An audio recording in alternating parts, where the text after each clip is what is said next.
तो शास्त्रों में उल्लेख आता है कि दान, करुणा, प्रेम, ये सब कुपात्र के प्रति नहीं होना चाहिए। कुपात्र को दान भी नहीं देना चाहिए। कुपात्र करुणा के योग्य भी नहीं होता। कुपात्र कह रहा हूं मैं, कुपात्र वो किसी आपके प्रेम के लिए भी उपयुक्त नहीं है। ऐसा हुआ कि एक हंसनी आसमान में उड़ के जा रहे थे, तो उन्होंने देखा नीचे बड़ा अजीब सा नजारा है। एक शेर अपने पीठ पर, अपने कंधों पर बकरी के बच्चे को चढ़ाकर और पेड़ के पत्ते खिला रहा है। शेर का तो भोजन है बकरी। तो हंसनी ने कहा कि ये बड़ा अजीब दृश्य है, ये क्या हो रहा है यहाँ? तो जगह बड़ी अजीब है, पता करना चाहिए। तो हंसनी उतर गए और पूछा कि भैया शेर महाराज, ये क्या है? क्या आप बकरी के बच्चे को अपने कंधे पे बिठा के और पेड़ के पत्ते खिला रहे हैं? ऐसा कैसे? ये तो आपका भोजन है, बल्कि हम भी आपके पास नहीं आते। तो हमने देखा कि जब आप बकरी के बच्चे को कंधे पे लेके खिला रहे हैं, तो हमने सोचा कि आप तो कुछ शेरों में संत हैं, क्या मामला है? तो शेर ने कहा कि भैया कुछ नहीं है, बात यह है कि इस बकरी की माँ ने मुझ पे एहसान किया था एक, और वो माँ की असमय मृत्यु हो गई। इनकी माँ की, उस बकरी की। ये बच्चे छोटे छोटे, ये पेड़ों तक नहीं पहुंच पाते, ज़्यादा भाग दौड़ भी नहीं कर पाते, दूर तक अपना खुराक, अपना भोजन नहीं ढूंढ पाते। तो मैं इनको कंधे पर चढ़ाकर और इन्हें पत्तियां खिला रहा हूँ, इनके भोजन की व्यवस्था कर रहा हूँ, और ये एहसान चुका रहा हूँ जो उस बकरी ने किया था।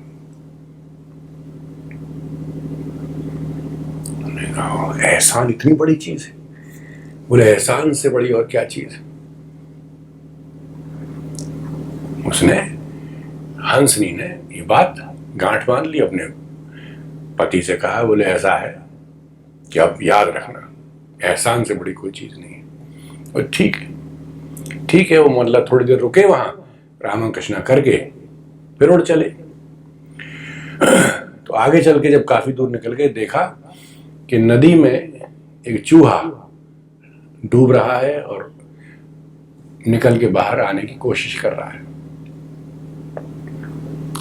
हंसनी ने हंस से कहा कि देखो चूहा आप देख रहे हैं, ये नीचे डूब रहा है नदी में। हाँ। बोले इसको निकाल दें। बोले क्यों बेकार झगड़े में पड़ना, डूब रहे तो हमें क्या मतलब, हम चल रहे हैं अपने। बोले नहीं, इसे निकाल देते हैं। आपने देखा नहीं वहां कैसे शेर जो था एहसान चुका रहा था? तो एहसान करना कितनी बड़ी बात है। आप किसी पे एहसान करेंगे तो एहसान चुकाएगा। तो ठीक है।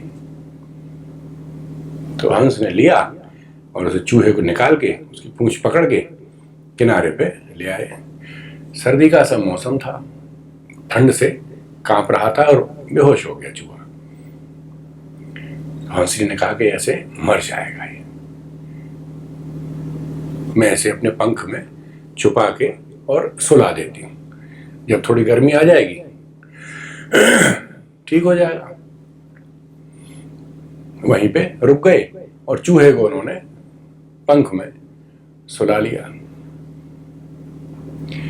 जब 2 घंटे 4 घंटे बाद उन्होंने सोचा कि अब तो ठीक ठाक है, तो कुछ हलचल सी हुई। उन्होंने कहा ठीक है, सब चलते हैं, उड़ते हैं। तो हंसनी उड़ नहीं पाई, क्योंकि चूहे ने जैसे ही वो जगा, बेहोशी खत्म हुई, जगा, थोड़ी शरीर में गर्माई आई, तो उसको भोजन की आवश्यकता महसूस हुई। उसने पंख को तर दिया हंसनी का एक। चूहा गायब। हंसनी ने कहा कि ये क्या हुआ, मैंने तो इस पे एहसान किया था,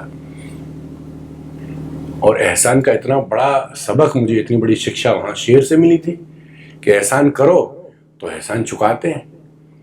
चूहे ने तो मामला ही उल्टा कर दिया। खैर वो वहां कुछ महीनों तक वहीं रहे। धीरे धीरे 1 वर्ष निकल गया, पंख दोबारा से आ गया हंसनी के, और हंसनी और हंस फिर उड़ चले। हंसनी ने कहा कहीं नहीं जाना है, अब सबसे पहले उसी शेर के पास जाना है, उससे पूछना है कि ये क्या हुआ, तुमने एहसान चुकाने की बात बताई और ये कहा कि एहसान तो बहुत बड़ी चीज है, और हमारे साथ ये हो गया। चलो पहुंचे तो देखा हुआ फिर वही दृश्य, वो शेर के कंधे पे फिर बच्चे। बोले अब ये किसके बच्चे? बोले ये उस बकरी के बच्चों के बच्चे हैं। बोले अब तक क्या चल रहा है? बोले अब तक एहसान उतार रहा हूं। बोले कब तक उतारोगे? कि जब तक जीवित हूं, इनको कोई खतरा भी नहीं हो सकता मेरे होते हुए। उन्होंने कहा महाराज तुम्हारे चक्कर में हमारा सत्यानाश हो गया, हमने भी बड़ी होशियारी दिखाई और हमने भी एक किसी के ऊपर एहसान किया, उस एहसान का बदला ऐसा मिला कि हम तो अपाहिज बना दिए उसने। बोले पूरी बात क्या थी? उन्होंने बताया कि ऐसे ऐसे एक चूहा नदी में था, फिर मैं उसे निकाल लिया, हमने निकाल के उसे थोड़ी गर्मी दी और उसने तो पंख ही कुतर दिया। महीनों के बाद बड़ी मुश्किल से पंख आया, तब उड़ के आपके पास आए ये पूछने के लिए कि बताइए मामला क्या है। तो शेर ने कहा कि आपने एहसान करने में गलती कर दी। बोले कैसे? कि उस बकरी ने एहसान किया था शेर पे और आपने एहसान किया चूहे पे। तो चूहे की क्या औकात जो आपका एहसान चुकाएगा?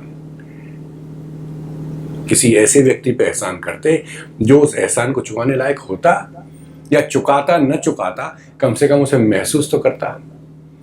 आपने चूहे को चुना, चूहे को चुनोगे यही होना है। तो कुपात्र के साथ, कुपात्र को करुणा का भी कोई महत्व नहीं होता, आपकी करुणा की कोई आवश्यकता नहीं। करुणा वो भावना होती है जिसमें आप किसी की मदद करने की सोचते हैं, जो भाव आपके मन में आता है उसे, वही करुणा है। श्रीमद् भागवत में करुणा की यही परिभाषा है। तो किसी पे एहसान करने से पहले, किसी को प्रेम करने से पहले, किसी को दान देने से पहले,